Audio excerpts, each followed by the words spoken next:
சொல்றாங்க prime minister இந்த சட்ட புரிதல் கூட இல்லாத முட்டாள்கள் தான் அமித்ஷாவும் மோடியும் என்பதில் சொல்லுவதில் தயங்குங்கள். இதோட இங்கிலாந்து எதெல்லாம் ஆண்டிச்சோ, எங்கெங்கெல்லாம் இங்கிலாந்து சட்டம் இருந்துச்சோ அந்த சட்டத்தின் அடிப்படையில் நம்ம வந்துட்டு இருக்கோம். ஒரு நாடாளுமன்றத்தில் கூட இந்த அயோக்கியத்தனம் நடந்ததில்லை. அந்த அயோக்கியத்தை செய்தது நீங்கள் தான், அமித்ஷா தான், மோடி சார். நிழலுக்கு கூட தனியார் பள்ளிக்கு போனதே இல்லை, ஆங்கிலத்தை கேட்டது. ஆனால் நாங்கள் பேசுகிற ஆங்கிலத்திற்கு கூட திப்பு சொல்ல பதில் சொல்ல முடியாம ஒரு நாடாளுமன்றத்தில் ஆளுங்கட்சி இருக்கிறாங்களே என்று வருத்தம். நாங்க நேற்று காலையில 11 மணிக்கு ஸ்டார்ட் பண்ணி கபா எல்லாரும் சொத்தெல்லாம் விட்டுட்டு கபா சத்தம் விட்டுட்டு நல்லா பேசலாம் போறோம். அக்கால் ஆயிட்டு திடீர்னு அமித்ஷா இருந்துருச்சு, இதெல்லாம் விட்டுருங்க, எனக்கு 1 மணி நேரம் டைம் கொடுங்க, நான் ஏதாவது மாத்தி கொடுப்பேன். ஓ இது என்ன பார்லிமெண்ட் நிகழ்ச்சியா, பஞ்சாயத்து நடக்குது, வேகம் பார்த்தீங்க, பஞ்சாயத்து நடக்குது.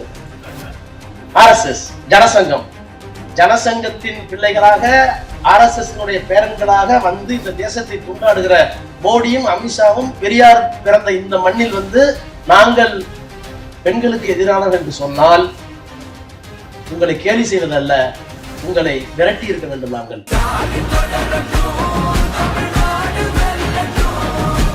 வந்திருக்கிற உங்கள் அனைவரையும் வணங்கி என்னுடைய கருத்துக்களை இந்த மாமன்றத்தில் பதிவு செய்ய விளைகிறேன். முதலில் இந்த அரங்கத்திற்கு வந்தவுடன் இருவருக்கு நான் நன்றி சொல்ல வேண்டும். இந்திய அரசியல் அமைப்பை உருவாக்குகிற நேரத்தில் 2 ஆண்டு காலம் கான்ஸ்டிடியூஷன் அசம்பிளி, அதிலே மிகப்பெரிய விவாதங்கள் நடந்தது. அவற்றை எல்லாம் தொகுத்து 6 தொகுதிகளாக 7 தொகுதிகளாக வைத்திருக்கிறார்கள். நாடாளுமன்றத்தில் இந்த அரசியலமைப்பு சட்ட திருத்தமும் மசோதாவும் தோற்கடிக்கப்பட்டு அடுத்த நாள் காலையில் எங்களுக்கு இருந்த மன அழுத்தம் எல்லாம் போக ரொம்ப மெதுவாக காலையில 7:30 மணிக்கு எந்திரிச்சு எல்லா டென்ஷனும் போய் காலையில ஹாயா ஒரு காஃபி குடிக்கலான்னு பேப்பர் எடுத்து படிச்சா டெல்லி வீட்டில் ஏறத்தாழ வழக்கமா எல்லா எம்பிக்களுக்கும் ஒரு குறைந்தது ஒரு 7-8 ஆங்கில பத்திரிகைகளாவது வரும். 7-8 மின்டா இருந்தாலும், பயணியரா இருந்தாலும், இந்துஸ்தான் டைம்ஸா இருந்தாலும், அல்லது இந்தியன் எக்ஸ்பிரஸ், ஹிந்து எல்லாம் வரும். நான் பார்த்த அந்த 7-8 அல்லது 10 பத்திரிகைகளில் எல்லா பத்திரிகையிலையும் முதல் பக்கத்தில் women's bill has been defeated in the parliament.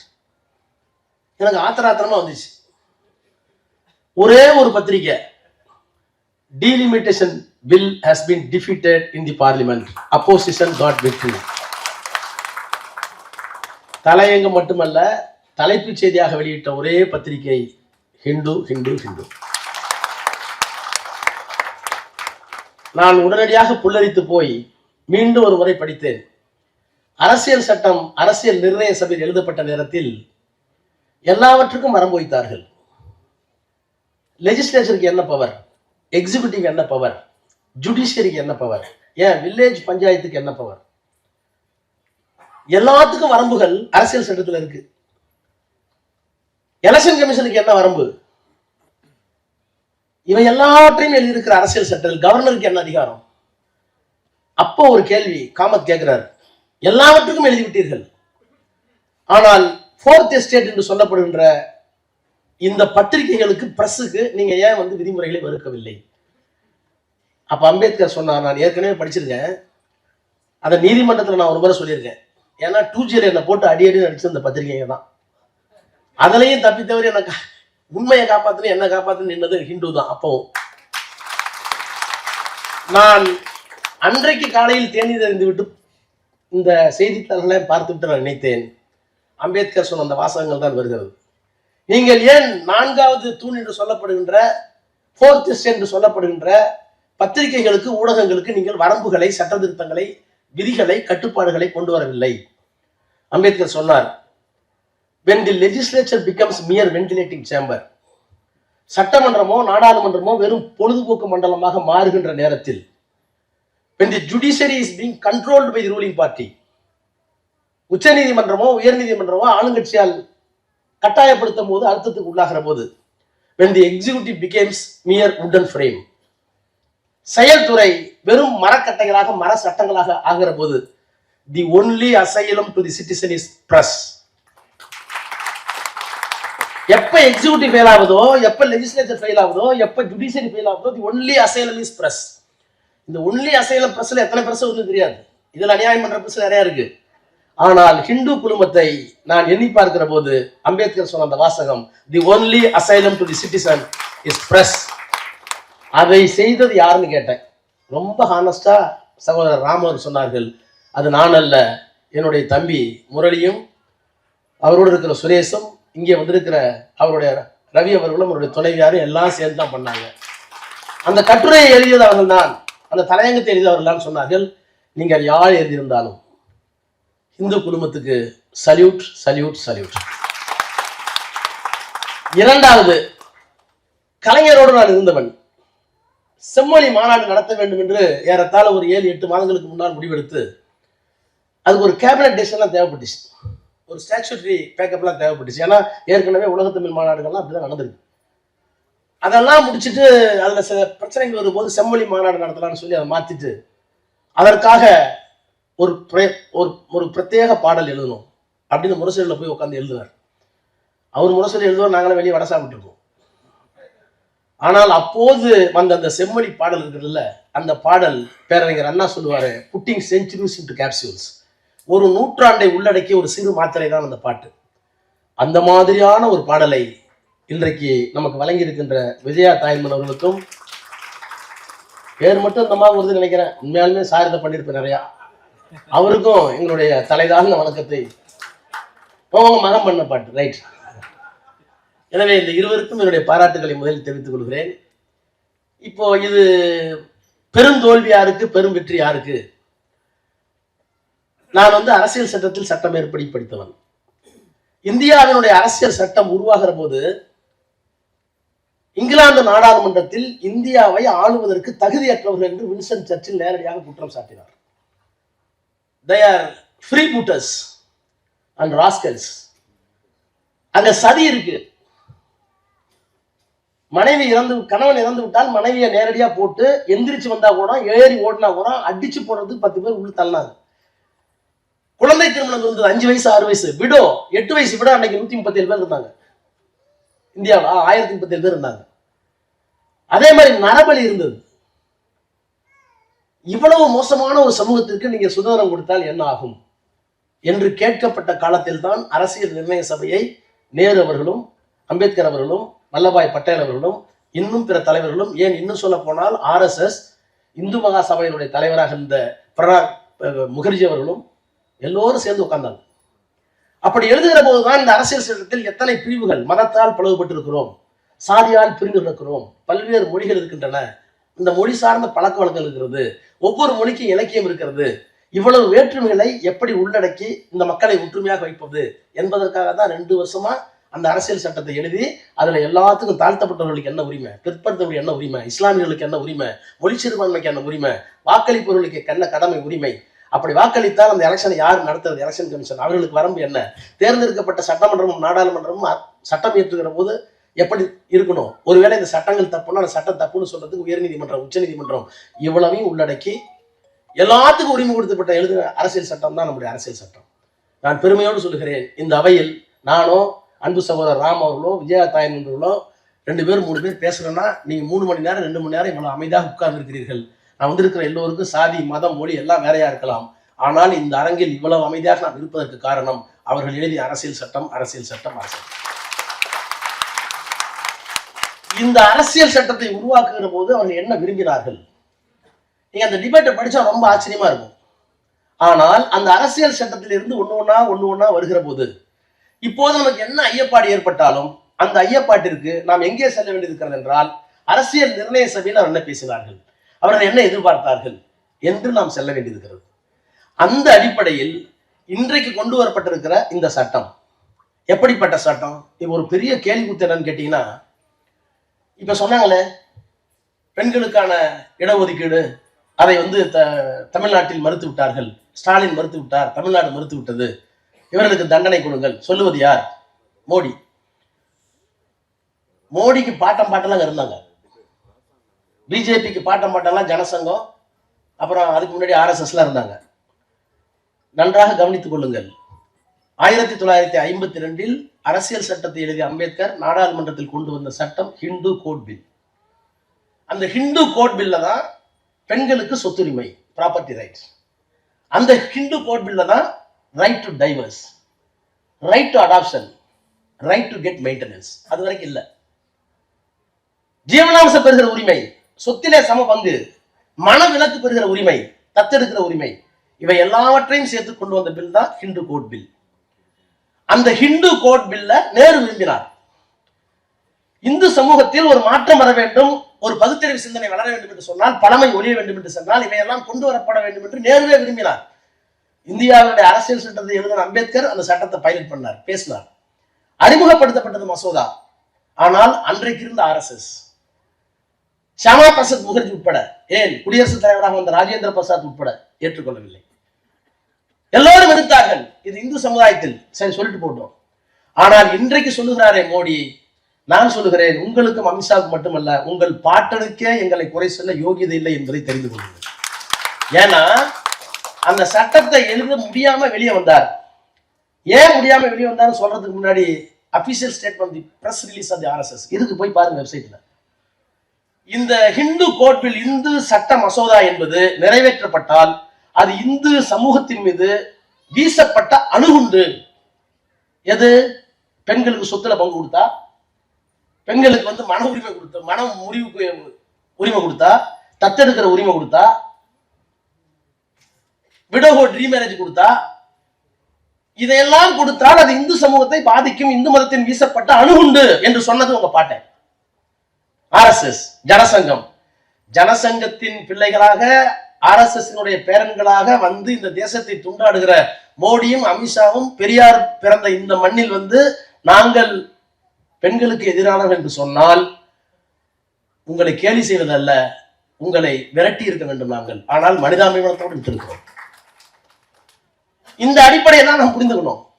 எதற்காக இவர்கள் இந்த பெண் சொத்துரிமை சட்ட பெண்களுக்கு வர வேண்டிய இடஒதுக்கீட்டை தடுத்தாருன்னு சொல்ல வேண்டிய காரணம் என்ன?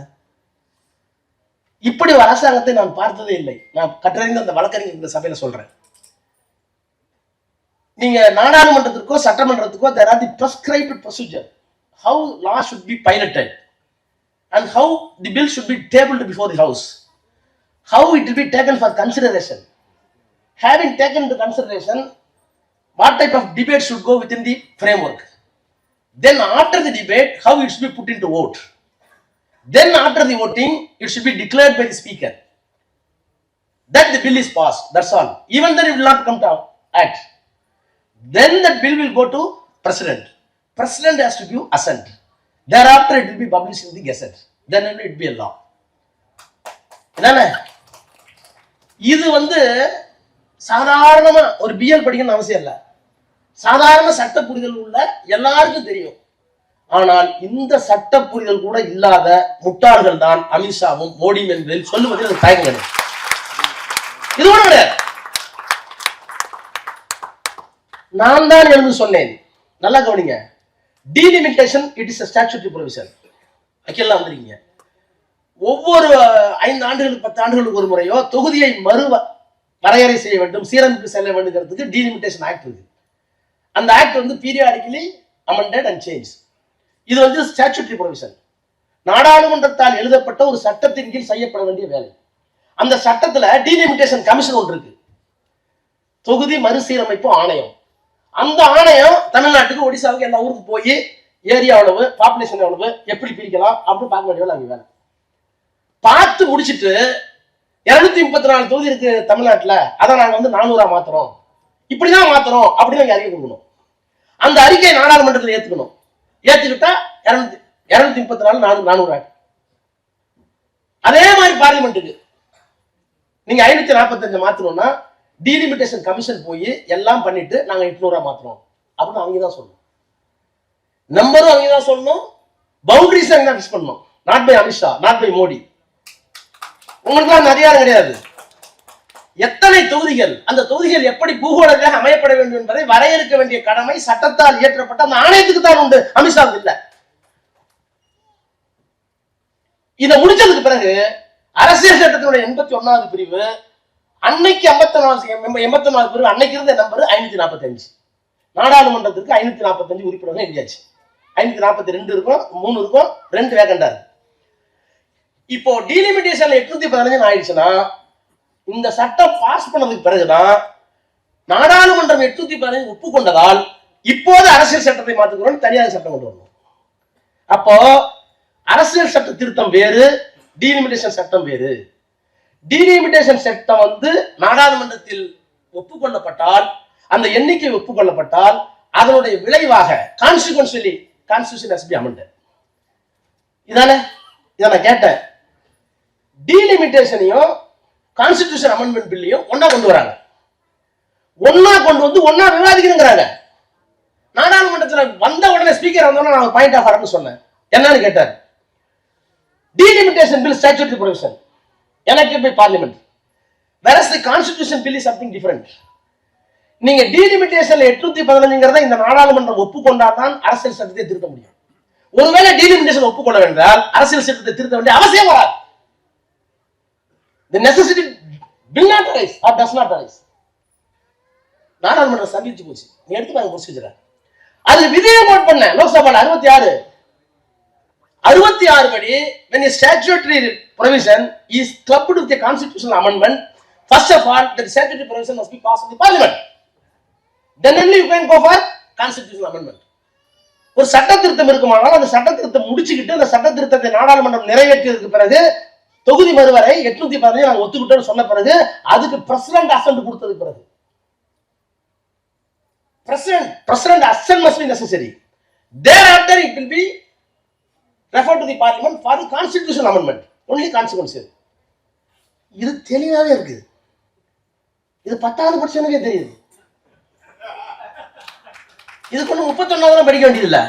ஆனா மோடிக்கு புரியுற மாதிரி தெரியல, புரிஞ்சாலும் நடிக்கிறார். இதை நாடாளுமன்றத்தில் நான் கேட்ட போது நான் வெளிப்படையாக சொல்கிறேன், பிரிவிலேஜ் கொண்டு வாங்க. ஸ்பீக்கர் அமித்ஷா பாக்குறாரு, என்ன பண்ணலாம் கண்ணுல. அவர் இங்க இருந்து ஒரு சீட் எழுதி விடுறாரு. ஒரே வார்த்தை, இல்ல இல்ல ராஜா சொல்வதே உண்மைதான், சட்டம் அப்படித்தான் இருக்கிறது. ஆனால் இது மாதிரி ஏற்கனவே ஒரு ஸ்டாச்சுட்டரி ப்ரொவிஷன் கான்ஸ்டிடியூஷன் சேர்ந்துலாம் நடத்தியதற்கான முன்னுதாரணங்கள் இருக்கிறது. எல்லாம் முன்னுதாரணம் கேட்க முடியாது. ஸ்பீக்கர் இஸ் கடைசி அவர் தான், அந்த ஹவுஸ்க்கு அவர் தான். இப்படி சொல்லிட்டு தான் ஆரம்பிச்சாங்க.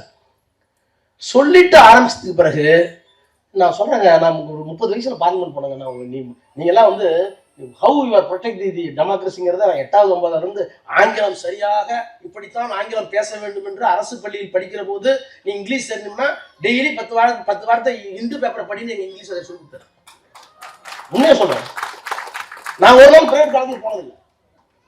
ஐ was admitted in the primary school Adi Dravida welfare school my village. Adi Dravida நலத்துறை என்கின்ற பள்ளியில் 5ஆம் வரை படித்தேன். 15 கிலோமீட்டர் தள்ளி இருக்கிற ஒரு காடு பாடாலூர், அங்க 6ஆவதுல இருந்து 12வது வரைக்கும் படிச்சேன். அப்புறம் அதை விட பெரிய காடு அரசினர் அண்ணா அறிஞர் அண்ணா அரசு கலைக்கல்லூரி முசிறி, பஸ் ஏறிதான் அந்த ஊருக்கு. அங்கதான் பிஎஸ்சி மேத்ஸ் படிச்சேன். அப்புறம் மதுரை சட்டக்கல்லூரி, அங்கதான் பிஎல் படிச்சேன். அப்புறம் திருச்சி அரசு சட்டக்கல்லூரி எம்எல் கூட படிச்சேன். நிழலுக்கு கூட தனியார் கல்லூரிக்கு போனதே இல்லை, ஆங்கிலத்தை கேட்டது இல்லை. எனக்கு திறமையான ஒரு +2 ஒரு வாதியா இருந்தாரு. டே ஆங்கிலம் வரும்னா திறமை இந்து பேப்பர் எடு, ஒரு 10 இங்கிலீஷ் நான் படிச்சு போற வார்த்தைய அப்படித்தான் படித்துவிட்டு நாடாளுமன்றத்தில் பேசுகிறோம். ஆனால் நாங்கள் பேசுகிற ஆங்கிலத்திற்கு கூட திப்பு பதில் சொல்ல முடியாம ஒரு நாடாளுமன்றத்தில் ஆளுங்கட்சி இருக்கிறாங்களே என்று வருத்தம். நாடாளுமன்றத்தில் முதுகெலும்பு பிரைம் மினிஸ்டர் ஆரிகாரி ஸ்பெயின் கேட்டேன், தலைவரை கேட்டார், என்ன முதுகெலும்பு சொல்லிட்டாரு. ஏங்க மூளைலானதாங்க பிரச்சனை, முதுகெலும்பு எதுக்கு சொல்றேன்னா 2 சட்டம் கொண்டு வராங்க. நல்ல கவனிங்க, அந்த 2 சட்டத்துல டீலிமிட்டேஷன் ஆக்ட்ல செக்ஷன் 8 நல்லா புரிஞ்சுங்க. செக்ஷன் 8 என்ன பண்றாங்கன்னா, எங்களுக்கு இருக்கின்ற அதிகாரத்தின்படி நாடாளுமன்றத்திற்கு சட்ட பிரிவு அரசியல் சட்டத்தினுடைய பிரிவுகளின் அடிப்படையில், அந்த பிரிவுகள் உள்ள போர் அடிக்கும். இந்த பிரிவுகளின் அடிப்படையில் நாங்கள் தொகுதியை மறுவரை செய்து எண்ணிக்கையை மீண்டும் உறுதி செய்ய போகிறோம் on the basis of the last census of the population. சட்டம் நாடாளுமன்றத்திற்கு முன்னால் எங்களுக்கு முன்னால் கொடுக்கப்பட்ட சட்டம் செக்ஷன் 8 டீலிமிட்டேஷன் ஆக்ட்ல. அந்த ஆக்ட்ல என்ன சொல்றாங்கன்னா தெளிவா இருக்கு, நான் படிச்சே காமிச்சேன்னா பிரஸ் வந்துருக்குறாங்க.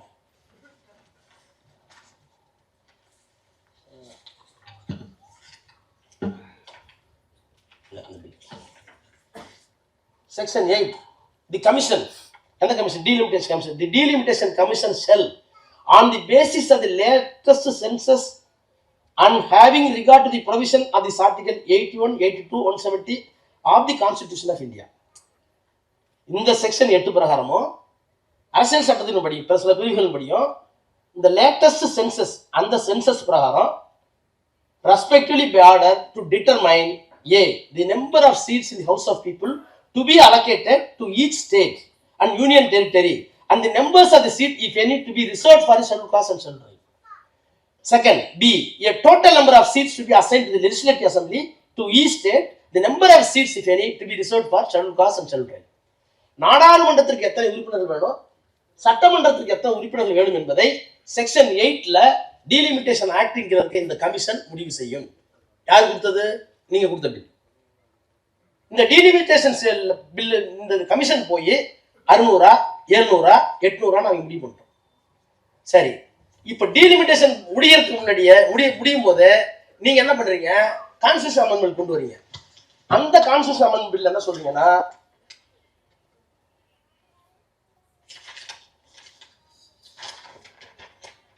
அதுல என்ன சொல்றீங்கன்னா, அந்த நம்பர் வந்து the house of the people shall consist. இப்ப இருக்க செக்ஷன் 3, இந்த பில்ல செக்ஷன் 3 தி ஆர்டிகல் எண் அரசியல் சட்டத்தோட 81வது பிரிவுல திருத்துறாங்க. ஏன்னா அரசியல் சட்டத்தோட 81வது பிரிவு 545 சொல்லுது. இப்ப என்ன திருத்த போறாங்கன்னா, அதாவது பாருங்க, டீலிமிட்டேஷன் பாஸ் ஆகுதா என்னன்னு தெரியல, உள்ள பிறக்க போகுதா என்னன்னு தெரியல, ஆம்பளை பிள்ளையா பொம்பளை பிள்ளையான்னு தெரியல. ஆனா அதுக்கு முன்னாடியே பேர் வைக்க ரெடி ஆயிட்டாங்க. In Article 18 of the Constitution, for Class 1, the following clause will be substituted, namely, the House of the People shall consist not more than 850 members chosen by direct election from the territorial constituencies and the state. Delimitation-ல இன்னும் எத்தனை நாங்க முடிவு பண்ணது commission. நான் என்ன கேட்டேன், ஒரு சட்டத்துக்கு கீழே ஒரு ஆணையாளர் போட்டீங்க, அந்த ஆணையாளர் தான் எத்தனை நம்பருக்கு முடிவு பண்ணணும். நம்பர் முடிவு பண்றதுல அந்த நம்பருக்கு வரையறை சொல்லணும். நீங்க பெரம்பலூர் கான்ஸ்டிட்யூன்சி, நீலகிரி கான்ஸ்டிட்யூன்சினா அதுல 2 பிரிச்சுல மட்டும் சொல்லணும். அப்ப தொகுதியினுடைய எல்லையை சொல்லணும், எத்தனை நம்பர்னு சொல்லணும். சொன்னதுக்கு பிறகு அரசியல் சட்டத்தை திருத்தணும். முதல் கேள்வி 815 இன்னும் போகவே இல்லை, உள்ள இந்தியாவுக்குள்ள கமிஷன் போகவே இல்லை. இந்த 815 சொன்ன ஆள் யாருன்னு கேட்டேன். எங்க அந்த நம்பர் வச்சுக்கன்னு கேட்டேன். 815 ஒரு நம்பர் சொன்னாங்கல்ல, அது என்ன அஸ்ட்ராலஜா இல்ல அஸ்ட்ரானமியா இல்ல நியூமரிக்கல் என்ன யான்னு கேட்டேன். அதெல்லாம் கேட்கக்கூடாது, அதெல்லாம் கேட்கக்கூடாது. சரி விட்டுரு, இது இந்த அயோக்கியத்தனை இங்கே இல்ல. உலகத்துல ஆங்கிலோ சாக்சன் ஜூரிஸ்ப்ரூடன்ஸ் ஃபாலோ பண்றோம். we are following the commonwealth government. England எதெல்லாம் ஆண்டிச்சோ, எங்கெங்கெல்லாம் இங்கிலாந்து சட்டம் இருந்துச்சோ அந்த சட்டத்தின் அடிப்படையில் நம்ம வந்துட்டு இருக்கோம் ஜூரிஸ்ப்ரூடன்ஸ். அந்த மாதிரி நாடாளுமன்றத்தில், எந்த நாடாளுமன்றத்தில் 50க்கும் 60க்கும் மேற்பட்ட நாடாளுமன்றங்களில் இங்கிலாந்து சட்டம் தான் இந்த மாதிரி கான்ஸ்டிடியூஷன் தான் இருக்கு. ஒரு நாடாளுமன்றத்தில் கூட இந்த அயோக்கியத்தனம் நடந்ததில்லை. அந்த அயோக்கியத்தை செய்தது நீங்கள் தான், அமித்ஷா தான், மோடி தான் சொன்ன. அதுக்கும் பதில் இன்னொன்னு சொன்னேன். ஏன்னா வேற சில விஷயங்கள்லாம் கவிஞர் கனிமொழி பேசிட்டாங்க. இன்னும் ஒரு முக்கியமான விஷயம் சொன்னேன். இது ரொம்ப இந்தியாவுக்கே புதுசு, உங்களுக்கு புதுசு. இதை தயவு பண்ணி மூட் அவுட் பண்ணணும். ஹிந்து தயவு பண்ணி எழுதணும். வந்திருக்கிற சிந்தனையாளர்கள், அட்வொகேட்லாம் எழுதணும். நான் எங்க பார்த்தேன்னா, ஏன்னா அரசியல் சட்டம் என்ன சொல்றேன் உங்களுக்கு. இந்த அரசியல் சட்டத்தை சொல்லும் போது நீங்க நம்பரை மாத்தலாம்னு சொல்லுது இல்ல, பாப்புலேஷன் அடிப்படையில் போங்கன்னு சொல்லுது இல்ல. பாப்புலேஷன் அடிப்படை மட்டும் இல்ல, அரசியல் சட்டம் அதுல 1000 குறைகள் இருக்கு. பெரியார் கண்டுபிடிச்ச குறையெல்லாம் இன்னும் மாற்றவே முடியாது. இன்னும் நீங்க மதத்துக்குள்ள செக்ஷன், எங்களுக்கு மத உரிமைங்கிற பேர்ல எச்எல் எல்லாம் நீங்க உருள்னீங்க. நாங்க அதெல்லாம் தொட்டு நக்கிட்டு இருப்போமா? எச்சி அலையில உருள்றதுலாம் அரசியல் சட்டத்துக்கு உட்படுதுன்னு ஒரு ஜட்ஜி சொன்னா தெரியுமா உங்களுக்கு? எச்சி அலையில உருள்றது மத சுதந்திரம். அப்ப ரெட்ட கவலை டீ கொடுக்கறதெல்லாம் மத சுதந்திரமா? கேட்கணும்ல. அந்த ஜட்ஜியும் பார்த்துட்டு தான் கோர்ட்ல உட்காந்து வைக்கலாம். அதை விட்டுருங்க. ஆனா அரசியல் சட்டம் எவ்வளவு கவனம் பாருங்க. ஹிந்து ராம் தான் சொல்லணும். 81 Composition of the House of People. there shall be allotted to each state a number of seats in the House of People. Number of seats, let it be 535, 5 whatever, 850, whatever be, in such a manner that ratio between the number of the population of the state, மக்கள் தொகைக்கு விகிதாச்சாரத்துக்கு ஏற்றவாறு இருக்க வேண்டும். So far as practicable, ratio between the number and the population of states, so far as practicable to the all states without any departure. இப்ப நான் என்ன கேக்குறேன், அவங்க வந்து ratio between the population and the number of the ratio between the number and the population state சொல்றாங்க. இது எங்க வந்து நீங்க பார்க்கணும்னா, இந்தியா வந்து உங்களுக்கு தெரியும் ப்ராவின்ஸா தான் பிரிச்சிருந்தாங்க. ப்ராவின்ஸ் தானே, கேரளா, தமிழ்நாடு, ஆந்திரா, ஒடிசா வரைக்கும். இது என்ன southern Madras presidency, maybe Madras presidency இருந்தது. அது மாதிரி பல பிரசிடென்சி இருந்தது. 1952 56 தான் மொழிவாரி மாநிலங்கிற தத்துவத்தை அம்பேத்கர் கொண்டு வந்தார். இந்தியாவை திரும்ப அந்த கதையை தான் போடும். நீங்க வந்து we the people of India having solemnly resolved to constitute India into a sovereign, secular, socialistic, democratic republic. இவ்வளவு இருக்கணும். இது இறையாண்மை உள்ள நாடு, இது வந்து சுதந்திர நாடு, ஜனநாயக நாடு, சமதர்ம நாடு, மதசார்பற்ற நாடு. அப்ப எல்லாத்துக்கும் எல்லா உரிமையும் இருக்கு. இப்படி ஒரு நாடு இருக்கணும்னா என்ன பண்ணணும் முடிவு பண்ணாங்கன்னா, அம்பேத்கர் மற்றவர்களும் எப்படி பிரிக்கிறது? சின்ன சின்ன ஸ்டேட்டா பிரிக்கிறான்னா 400 சதுர கிலோமீட்டர் ஒரு நாடு பிரிச்சிடலாமா? நோ. அப்ப ஒரு முஸ்லீம் பக்கம்லாம் முஸ்லீம் ஒரு மாநிலமா பிரிச்சு விட்டுலாமா? நோ. என்ன பண்ணாருன்னா, இந்தியா என்பது பன்முகை தன்மை கொண்ட ஒரு நாடு. இதுல வந்து மொழிதான் ஒரு மிகப்பெரிய ரோலை வச்சிருக்கு, மிகப்பெரிய தாக்கத்தை வச்சிருக்கு. அப்போ மொழிவாரி மாநிலங்கள் தான் அமைய வேண்டும். மொழிவாரி மாநிலங்கள் அமைந்தால்தான் அந்த மொழிக்கு உள்ள சிறப்பு, அந்த மொழிக்கு உள்ள பாரம்பரியம், அந்த மொழியால் ஏற்பட்டிருக்கிற இலக்கியங்கள், அந்த இலக்கியத்தால் உருவாக்கப்பட்டிருக்கிற பண்பாடு, அந்த பண்பாடு கொண்டிருக்கிற வரலாறு, அந்த வரலாற்றில் சொல்லப்பட்டிருக்கின்ற தொன்மங்கள், இவ்வளவு வரணும். 56 அவர் கொண்டு வந்ததுதான் ஸ்டேட் ஆர்கனைசேஷன் பில். அதுல உருவானதான் இத்தனை மாநிலம். அப்புறம் தான் ஆந்திரா பிரிஞ்சது, எல்லாம் இப்ப உத்தரப்பிரதேச பிரிஞ்சது, இப்ப தெலுங்கானா பிரிஞ்சது. இப்படி எல்லாம் பிரிவதற்கு காரணம் அந்த சட்டம் தான். 56க்கு முன்னாடி 52ல அவர் ஒரு புத்தகம் எழுதுறார், நல்லா படிங்க, தாட்ஸ் ஆன் லிங்குவிஸ்டிக் ஸ்டேட்ஸ், மொழிவாரி மாகாணங்கள் பற்றிய சிந்தனை. அவருக்கு என்ன கவலைனா, இந்தியா அப்படியே இருக்காது, சிதறண்டு போகும். அவர் இன்னொரு தடவை சொல்லியிருக்காரு, இந்தியாவுக்கு சுதந்திரம் யாராலையும் முடியாது, திராவிடர்களுக்கு மட்டும் தான் அந்த நாடு சொந்தம் இருக்காரு. பாத்திருக்கீங்களா? தெளிவா சொல்றாரு, இந்த நாடு யாருக்காவது சொந்தம் என்றால், ஒரு இனத்துக்கு சொந்தம் என்றால் அது திராவிடர்களுக்கும் தமிழர்களுக்கும் மட்டும்தான் சொந்தம். சொன்னது நாள்ல அமித்ஷா குடிச்சா அம்பேத்கர், பெரியார் தாங்க பிரச்சனை. அப்போ இப்ப இந்த மொழிவாரி மாநிலங்கள் அமைந்ததற்கு பிறகு எப்படி அமையணும்னு 52ல எழுதுறாரு. சார் நீங்க இதை நான் படிச்ச வச்சுங்க, பேர் சொல்லாம என் பேர்ல அமித்ஷா கேஸ் போட்டுவார். இது that's on linguistic states, Ambedkar அவர் புக்ல இருந்து கோட் பண்றாங்க. எப்ப 52 சார், நல்லா கவனிங்க. North east Hindi speaking, north east Hindi speaking, south east non Hindi speaking. Most people do not know what is the size of Hindi speaking people population. It is as much as 48% of the total population of India. Fixing one eye on this fact, one cannot fail to say that the commission, மொழிவாரி மாநிலம் commission effort will result in consolidation of north and balkanization of south.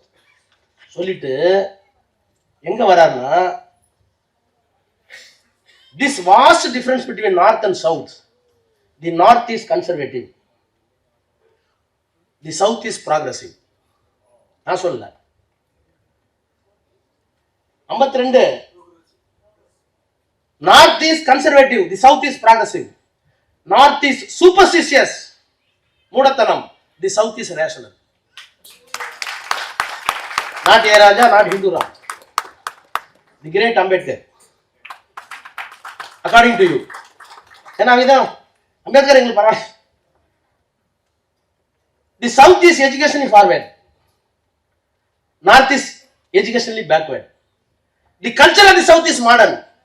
The culture of North is old and ancient. How can the rule of North can be tolerated by South? Already there are signs of South wanting to break away from the North. வடக்கில் இருந்து பிரிய வேண்டும் என்ற எண்ணம் தென்னிந்தியாவிற்கு வந்துவிட்டது. மொழிவாரி மாநிலங்களில் ஜாக்கிரதையா இருங்க. சொன்னது யார்? அம்பேத்கர். அவர் சொல்றாரு, மாநிலங்கள் பிரிக்கப்படுகிற போது அந்த மாநிலத்துடைய இலக்கியம், அந்த மாநிலத்துடைய பண்பாடு எல்லாம் ரிஃப்ளெக்ட். சட்டசபைக்கு மட்டும் இல்ல, நான் படிக்க நேரம் இல்ல, இந்த மொழிவாரி மாநிலங்கள் அமைக்கப்பட்டதற்கு பிறகு அந்த மாநிலத்துடைய இலக்கியம், பண்பாடு, கலாச்சாரம் எல்லாம் அங்கே ரிஃப்ளெக்ட் ஆனாதான் கலெக்டிவா அது பார்லிமெண்ட் எஃபெக்ட் ஆகும். அவர் தான் சொல்றாரு. அப்ப நாடாளுமன்றத்தில் இத்தனை மொழிகள், இத்தனை இனங்கள், இத்தனை மதங்கள், இவ்வளவு பழக்க வழக்கங்கள் இருக்கு, இவர்களுக்கெல்லாம் ஒரு ஸ்பேஸ் மஸ்ட் பி தேர். அவர்களுக்கெல்லாம் இடம் இருக்க வேண்டும். அவருடைய குரல்ல வர வேண்டும். 8 கோடி பேர் தமிழர்கள் இருக்கும். மணிப்பூர்ல 2 கோடி தான் இருக்கான். மணிப்பூர்ல 2 கோடி தான் இருக்கான். அதுக்காக விட்டுலாமா? ஒரு பில்கிஸ் பானு ஒரு பொண்ணை கொண்டுட்டு போய் அம்மனமா 10 பேர் கற்பழிச்சிக்கல, பேசுறதுக்கு ஒரு 4 MP இருக்க வேணாமா?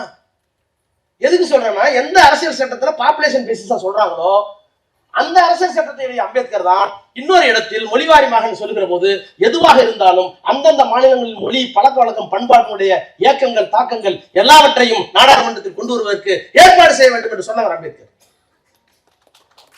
இப்ப நீங்க என்ன செய்யணும்? டீலிமிட்டேஷன்ல இப்ப தோத்துட்டோம், பெரிய வெற்றி தான், நமக்கு அது சந்தேகம் கிடையாது.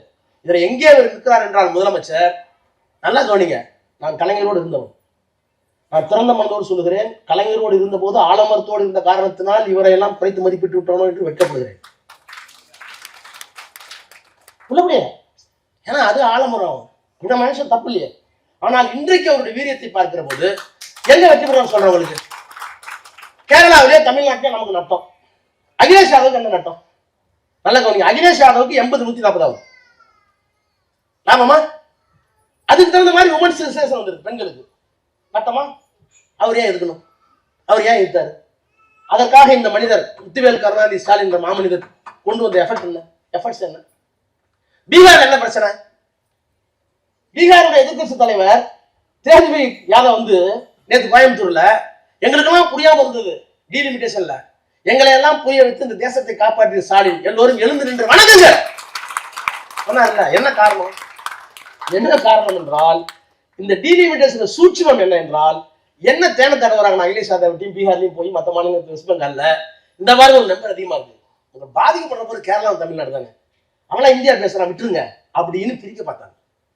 நீங்க அமித்ஷாவையும் மோடி வந்து முட்டாள் நினைச்சாதீங்க, முட்டாள் அல்ல, அவர்கள் வந்து முட்டாள் மாதிரி நடிக்கின்ற கவடதாரிகள், முட்டாள் மாதிரி நடிக்கின்ற மோசமான விஷங்கள். மாஸ்க் போட்டு பெண்கள் இடஒதுக்கீடு மாஸ்க் போட்டு வருவாங்களா?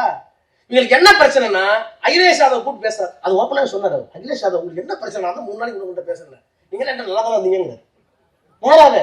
நாங்க அகிலேஷ் பார்க்கறோம், அகிலேஷ் நான் ஒண்ணும் பண்ணல, பாருங்க டிவியை பாருங்க. அதை விட கொடுமைங்க, அதை விட கொடுமை. எனக்கு ஏதாவது வார்த்தை வந்துச்சு நான் மாட்டிக்குவேன், தலைவர் மாட்டி பிரஸ்ல மாட்டிக்குவேன். சார் ராமன், நான் உங்கள்கிட்ட சொல்றேன், ஒரு பில்லை கொண்டு வந்துட்டீங்க. The bill was suppose to be discuss in the legislative body. நீங்க ஒரு சட்டத்தை கொண்டு வர்றீங்கன்னா அந்த சட்ட அமைச்சரகம் அதை விவாதிச்சுக்கணும் தானே. ஒரு சட்டத்தை தயாரிக்கிறோம்னா சட்ட அமைச்சரம் தான் ஃபர்ஸ்ட் விவாதிக்கணும், ட்ராட் பண்ணணும். Then it will be it should have been vetted in the department itself. அங்கேயே ஒரு ஆபீசர் இருப்பார், அதை வெட் பண்ணுவாங்க. வெட் பண்ணதுக்கு பிறகு கேபினெட்டுக்கு போகும். கேபினெட்ல எல்லா அமைச்சரும் சட்டம் தெரியல கூட 2 அமைச்சர் சட்ட அமைச்சர் இருப்பார்லங்க, அந்த கேபினெட் அப்ரூவ் பண்ணி தான் வெளியே வருது. அதுக்கு பிறகு அட்டார்னி ஜெனரலுக்கு போகும். அட்டார்னி ஜெனரல் வெட் பண்ணி கொடுக்குறாரு, எல்லாம் சரியா இருக்கு. கேபினெட், சட்ட அமைச்சகம், அட்டார்னி ஜெனரல் எல்லாம் வெட் பண்ணி 2 மசோதா எங்களுக்கு முன்னாடி இருக்கு. நாங்க நேற்று காலையில 11 மணிக்கு ஸ்டார்ட் பண்ணி கபா எல்லாரும் சோத்தெல்லாம் விட்டுவிட்டு கபான்னு சத்தம் விட்டுட்டு நல்லா பேசுறோம், போறோம், ரெக்கார்ட் ஆயிட்டு இருக்கு. திடீர்னு அமித்ஷா வந்துருச்சு, இதெல்லாம் விட்டுருங்க, எனக்கு 1 மணி நேரம் டைம் கொடுங்க, நான் ஏதாவது மாத்தி கொடுத்து வரேன். ஓ, இது என்ன பார்லிமெண்ட் நினைச்சியா? பஞ்சாயத்து நடக்குது, வேப்பம் மருந்து இல்லையா, பஞ்சாயத்து நடக்குது. See, you piloted 2 bills which are supposed to discuss in the cabinet and it was later vetted by Attorney General. Suppose எனக்கு தெரியாது, எனக்கு that is the procedure. Had it been followed the procedure, is it not your duty to stick on the bill? Are you going to withdraw the bill? 2 options are there. ரெண்டே ரெண்டுதாயா, இந்த பில்லை ஏத்துக்க, இல்லைன்னா withdraw பண்ணிக்கிறேன் சொல்லுமில்ல. கையெழுத்து கும்பிடுறிய, ஒரு அரை மணி நேரம் 1 மணி நேரம் டைம் கொடுங்க, நான் உன்னை வேலை பண்ணி பாக்குறேன். அது சரி, வேணுகோபால் கூட சரிங்கிற மாதிரி வந்துட்டாரு. திமுக தான் எந்திரிச்சு, யோ விடாதீங்க விடாது. எதுக்கு சொல்றேன்னா, இது ஒரு மகா அருவருப்பான அயோக்கியத்தனம் மட்டும் இல்ல, எதையோ பிடிக்க நினைச்சு ஒரு சிறு பிள்ளைத்தனமாக கேவலப்பட்டு கேலிக்குள்ளாக்கப்பட்டு நாடாளுமன்றத்தை சீர்குலைத்திருக்கிறார்கள். The sovereign power of the parliament has been dwindled down. நாடாளுமன்றத்துக்கு ஒரு மரபு இருக்குல்ல, அதுக்குள்ள போனா அமைதியாக ஒரு பயம் இருக்கலாம். நாங்க எவ்வளவு பெரிய மாநாட்டையும் பேசலாம், பட் சட்டசபைக்கு நாடாளுமன்றத்தில் எந்திரிச்சுன்னு வச்சுங்க, எந்த மூலையில எந்த அறிவாளி பண்ண சொல்ல முடியாது. நீங்க நமக்கு தான் சட்டத்தறி நினைக்காதீங்க, இதோட மோசமா சட்டத்தறி வந்திருப்போம். பயந்துதான் பேசி ஆகணும். அவ்வளவு பெரிய நாடாளுமன்றத்தை சின்னதா சும்மா போய் ஏதோ திருவிழாவில் பொம்மை வாங்குற மாதிரி வாங்கி வச்சுக்கிட்டு இந்த சட்டத்தை கொண்டுட்டு வந்து எனக்கு 1 மணி நேரம் டைம் கொடுங்கன்னு சொல்றீங்களே, வெக்கமா இல்ல, அருவருப்பா இல்ல? இப்படி நாடாளுமன்ற ஜனநாயகத்தை சீர்குலைத்த பெருமை அமித்ஷாவுக்கும் மோடிக்கும் இந்த அரசுக்கும் தான் உண்டு. அதனாலதான் ஹிந்துராம் கரெக்டா கொடுத்தாரு. இது அவர்களுக்கு பெரும் தோல்வி, நமக்கு பெரும் வெற்றி. எனவே இந்த வெற்றி தொடர வேண்டுமானால், இந்த அரசியல் சட்டம் தொடர வேண்டுமானால் simple. The opening sentence of the Constitution says, "We the people of India." The DMK, our beloved leader, M.K. Stalin, want to say, yes, Constitution says, "We the people of India." If you want to say, "We the people of Hindu India," we will not permit, we will not accept, we will defend at last breath. Thank you very much.